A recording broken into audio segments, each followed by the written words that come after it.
21 शवाल मुकर्रम सिर्फ 5 मिनट का मदरसा मस्जिद नबवी से बराह रास्त आप सबके साथ इस्लामी तारीख़ पर बात करें कुरान और हदीस की रोशनी में। आज हम जिन अम्मा का जिक्र करने लगे हैं वो हैं हज़रत मारिया क़ब्तिया। मारिया क़ब्तिया नबी सल्लल्लाहु अलैहि वसल्लम के बेटे इब्राहिम की वालदा हैं। नबी सल्लल्लाहु अलैहि वसल्लम ने हज़रत हातिब बिन अबी बलता के हाथ शाह इस्कंदरिया में मक़ूक़स के पास ख़त भेजा, जिसने ख़त को बोसा दिया और नबी सल्लल्लाहु अलैहि वसल्लम के एलची हज़रत हातिब का बड़ा इकराम किया। वापसी में हज़रत हातिब के हमरा दीगर तोहफ़ों के साथ 3 बांदियाँ भी रवाना की। इन 3 बांदियों में से एक हज़रत मारिया क़ब्तिया और उनकी बहन सरीन थी। हज़रत हातिब ने उनको इस्लाम की रग़बत दिलाई। ये दोनों बहनें मुसलमान हो गई, बेहतरीन दीनदार बनी। हुज़ूर सल्लल्लाहु अलैहि वसल्लम ने सरीन को हज़रत हसन को दिया और मारिया को अपनी खिदमत में रखा। हज़रत मारिया ने ज़िलहज्जा 8 में नबी सल्लल्लाहु अलैहि वसल्लम के एक बेटे इब्राहिम पैदा हुए, जिसकी वजह से हज़रत मारिया उम्मे वलद हुई। हज़रत इब्राहिम का इंतकाल 18 माह की उम्र में हुआ। नबी सल्लल्लाहु अलैहि वसल्लम की वफ़ात के बाद हज़रत अबू बकर और उमर की खिदमत में हदिया का माल भेजा। हज़रत उमर उनकी खिदमत में हदिया का माल भेजा करते थे। हज़रत मारिया क़ब्तिया की वफ़ात मुहर्रम 16 हिजरी में हुई और बक़ी में दफन हुई। और अल्लाह की कुदरत की बात करें कि अल्लाह ताला ने इस दुनिया में मुख्तलिफ़ किस्म के ऊँट पैदा किए हैं। उनमें से एक जानवर ऊँट है। मुख्तलिफ़ किस्म के जानवर पैदा किए, उनमें से एक जानवर ऊँट है। अल्लाह ताला ने अपने कुदरत से उसको ऐसी खूबियाँ दी हैं कि 2 हफ्ते का पानी अपने अंदर जमा कर लेता है। जब उसको रेगिस्तान के इलाके में पानी की ज़रूरत होती है तो वो उसको इस्तेमाल करता है। इस तरह ऊँट के पैर नरम गद्दी की तरह होते हैं, जिसकी वजह से वो रेत में नहीं धंसते और आसानी से रेत पर चलता और भागता है। इस तरह अल्लाह ने हर जानदार को उसकी ज़रूरत की चीज़ें अपने कुदरत से अता फरमाई हैं।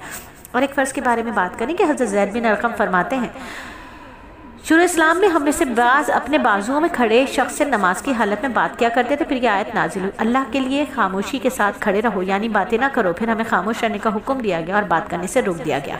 नमाज में बातचीत ना करना और खामोश रहना ज़रूरी, यानी खुशू और खुशू के साथ नमाज को अदा किया जाए।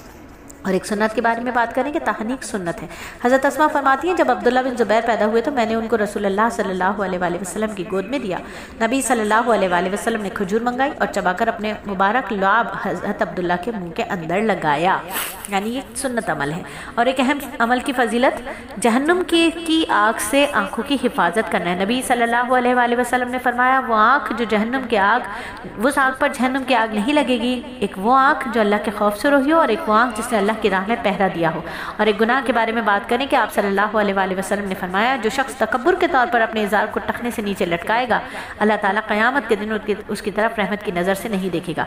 और दुनिया के बारे में बात करें कि रसूलुल्लाह सल्लल्लाहु अलैहि वसल्लम ने हज़रत ज़ैद बिन अब्दुल्ला से फरमाया, एक बिस्तर आदमी के लिए और एक उसकी बीवी के लिए और तीसरा मेहमान के लिए और चौथा शैतान के लिए होता है। यानी आज हमारे घरों में कितना ज़ायद सामान होता है, ये ज़रूरत से ज़ायद जो सामान होता है ये शैतान के लिए होता है। आज हम अपने घरों का मंजर देखें तो हमारे घर में रहने वाले कम और सामान बहुत ज़्यादा होता है। अल्लाह ताला हमारे दिलों के अंदर से दुनिया की मोहब्बत निकाल दे।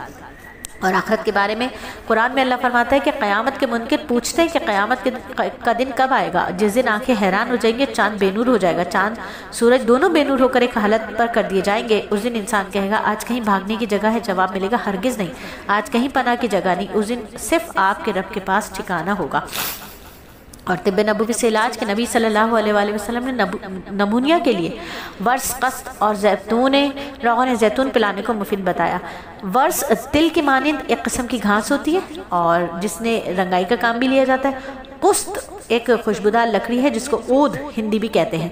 और कुरान नसीहत करता है, तुम उन लोगों की तरह मत हो जाओ जो अपने घरों से इतराते हुए और लोगों को दिखाने के लिए निकले, और लोग तो अल्लाह के रास्ते से रोक रहे थे और अल्लाह इनके तमाम कामों को अपने घेरे में लिए हुए। अल्हम्दुलिल्लाह 5 मिनट का मदरसा सिर्फ और सिर्फ 3 मिनट 56-58 सेकंड में मुकम्मल हुआ।